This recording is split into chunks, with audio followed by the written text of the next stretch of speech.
about to go on an exciting adventure called Orienteering in the Great Outdoors. Hi, I'm Dave Onkst. I'm with the Quantico Orienteering Club. I've been a member for 22 years. I'm the person who runs the Introduction to Orienteering meet we run once a year, and I'm going to give you a small little subsection of that to get you out and get you going on your white and yellow course, which are your introductory courses that we have at orienteering events. What is orienteering? Orienteering is a sport or activity where you go as an individual or as a group, and you use a map and compass to navigate around a certain checkpoints around the woods and come back and finish up and check in. Now let's take a look at some of the tools you're going to get when you go to an orienteering meet. First of all, you're going to get a topographical orienteering map, a very specialized map that's going to show you how you're going to go through the woods. You're also going to get a compass, unless you have your own that you've brought. And you're going to get an electronic dibber, a little computer chip card that allows us to know where you are, where you've gone in the woods, and you check in and check out with that specifically. An orienteering course, as I said earlier, looks like this. You have a little start triangle right here. This is where you start, and you finish where the double circles are. Sometimes the start and finish are a little bit separate, but here they're together. And then what you do is you go in order. You go to number 1, 2, 3, 4, 5, 6, so forth and so on. It's important that you must go in the correct order. You must go from 1 to 2 to 3. You can't go from 1 to 3 if you want to have a complete course. In order to have an official completed course, you have to go in the exact order all the way around. When you get to each control, the control is going to have a number on it, and it's going to tell you where it is. It's a feature it's going to be on. This particular control is on a road path junction. We don't have this overlaid on a orienteering map yet, but I'll show you how that works in just a second. Let's look at a control. Control is this. It's going to have a little bag hung at the actual feature, and at it, it's going to have a number on the top. This happens to be 101, which would match what you talked about earlier, number 101, path road junction. At each control, you're going to have an electronic e-punch box, is what we call it. Remember the dibber I talked about earlier? You're going to have that on your hand, and what you're going to do is you're going to place that dibber into the hole right here. You're going to place it, and it's going to beep, and it's going to light up right here to let us know that you went to that particular control. Then you proceed to the next control. Each control will have the number correctly stated on it. The entire sequence for the dibber through the entire meet is as follows. The card should have already, the e-card dibber, should have already been cleared before you get it and cleared the previous person's information. If not, just hit the clear box yourself. There will also be a check box to make sure it's cleared properly. Then you proceed to the start, right? As soon as you touch the start, you're then going to be on the clock. You then go to each control, make sure you touch each control, and then you go to the finish, make sure you touch that and place it in the hole. When you've done that, it's absolutely vital that you go to the e-punch download table and download your information to let us know you're off the course, and you can get your splits to see how you've done. Now let's take a look at the topographical orienteering map and see what it represents. Just to be clear, before we move to that, I showed you what an orienteering course looks like by itself. This is going to get overlaid on top of a topographical map, the orienteering map, just like this. You can see where it all lays down accordingly. Remember, when you go to each control, it's going to have a control description and tell you exactly what's going on. Now, orienteering maps have a lot of different symbols and colors and things that are involved. Some of them are very obvious. Blue is water, green are different kind of forest thicknesses, yellow is open field areas, and then the most important ones for you to know are brown and black. More on that in just a moment. As you get more advanced, you might want to look at the legend, or key we call it, which shows you all the different symbols. You're going to have this on the back of your map, but for right now, as I said, the really important thing for you to know to get going are the black and brown symbols. So let's take a look at this again. Brown, this is a major road. Black, this is more of a minor road. And then you've got the very important trails, which are the dashes like this and like this. These are the things that you're going to be on a white or yellow course. Your course shouldn't deviate much from the trail, and you'll be going around on those. Another really key part of the map is the north arrow and the north-south lines. There will always be a spot on the map that shows us which way magnetic north is, which is almost always straight up and down on an orienteering map. Orienteering map will also have north-south meridians, which are these light blue lines on this particular map. This lines up with the magnetic north and shows us which way north and south is. That allows us to take a magnetic compass or line up the map and orient it properly, which is what I'm going to show you how to do right now. Okay, so we've arrived at the start triangle. Now what are we going to do? We're going to orient the map. By the way, right now, specifically on this particular map, where the actual start triangle is. We're actually at Lake Bernard Frank, but we happen to be at the Lathrop Environmental Center right here, Lathrop Smith Environmental Center. So, to orient a map, you do the following. We've been concentrating on maps right now because that's the most important thing to start learning. People rely on compasses too much, but now we're going to use the compass just a little bit. There's a lot of cool things that go on with compasses. There's a lot of different, things that you can move around and stuff.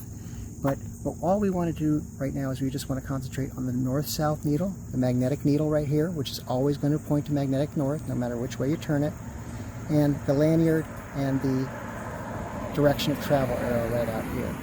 What I do with my compass is I take it and I put it around my wrist like this, drop it through so that it always hangs there and it's ready to go.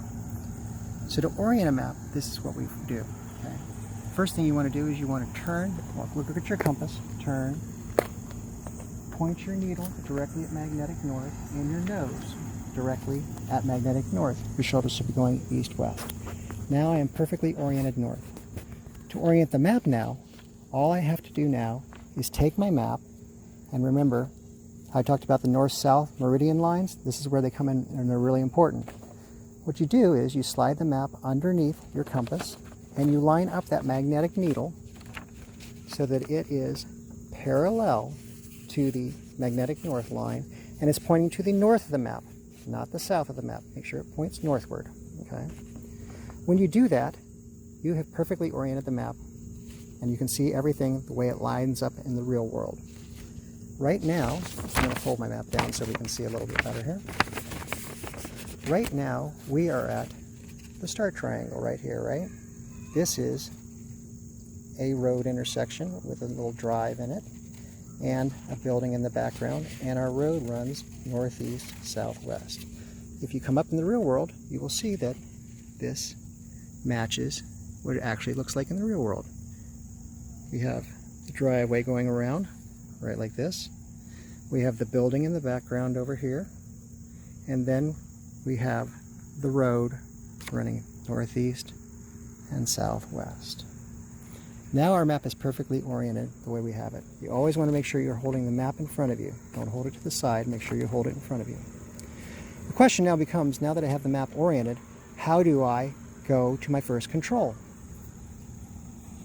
Okay, so we're oriented northward, but our control isn't to the north, so we're not going to walk directly north, we're going to walk to our control, which is the northeast. But we want to make sure that we're facing it and going that direction, right? So how do we do that? The way that we do that is as follows, right?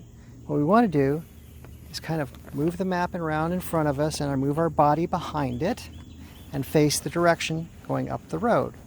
We also want to make sure that our map is still oriented properly, and to do that, we take the compass and we place it down on the map again, and we make sure that our north-south needle is parallel to our north-south meridian, right?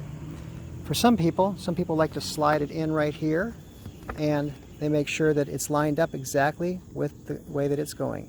And you've got your direction of travel arrow pointing towards the way that you want to go, and everything's good to go. Now all you have to do is you just look up and you head on down the road until you get to your first control. It should be right down here, right? Let's go. Right, so right now imagine we're walking down the road to our first control. But before we do that, I want to make sure that I tell you something that's a very common mistake that people make, and if they make this mistake, they're going to end up going the wrong direction entirely. So if we look down here on my map, I'm going to show you how people make mistakes on this, right? You always want to make sure that this needle is lined up so that it's pointing to the north of the map and it's parallel with these lines, right? This is oriented properly, but some people might make a mistake and might make a 180 and have it oriented this way, right? What's the problem here? It's pointing to the north of the map. Or sorry, it's pointing to the south of the map, not the north of the map, right? So we've got a 180 here going on, right? You're not going in the right direction. This also is not the right direction because, right, your needle's not lined up properly, right? So remember to always line that needle up properly and make sure that it is parallel to your north-south lines and pointing to the north of the map. When you do that, and you're holding the map in front of you, everything should line up perfectly, and I just head right on down the road. Right, so you're coming up on your control, right? The control is a path and road intersection, which this is, and you're going to come over and you're going to hit the little control box, which is going to be here, right? You're going to punch in that little hole and it's going to beep and you're going to be able to move on. The control flag is going to be bigger. This is going to be a lot bigger, but we just have a small one for right now to show you. And remember, this is going to tell you if you're at the right spot. It's going to say 101, which you can check against your controls. The description is right down here, right? So I've reached 1. Now how do I go to 2? 2 is a different direction, right? I'm facing, my map oriented properly, get my needle right, facing this direction. I want to go down to number 2. I just line it up, and you see, you go right down this trail, and you should get to number 2, right? Some people only need to use the compass right at the beginning to orient the map, and then what they do is they just follow the map along and twist it because they're just staying on trails, right? If you don't need the compass, don't worry about it. If you need the compass, use it the way I showed you. That's all there is to it. One final skill to really incorporate in all of this is what we call distance estimation, because it's really important to know how far at one point is to the next. So many times when we get tired in a course, we go, are we there yet? Are we there yet? But if you know the exact distance, you'll get a feel for it. The way to do that is to use what we call a bar scale on a map, which looks like this right here. Orienteering is an international sport, and since it's an international sport, everything is set up in a metric system. This bar scale right here represents 100-meter increments. This here is 100 meters, 200 meters, 300 meters, 400 meters, so forth and so on. You notice that the meridian lines, the north-south lines, on this particular map are 200 meters apart. This allows you to actually physically measure how far something is. For example, if you look at number 1, right here, start to 1, we just hold something right there. We measure the distance from it, and then we put it against our bar scale. We see that it's 100 meters apart. So that's a really important thing to know. 100 meters is roughly the size of an American football field.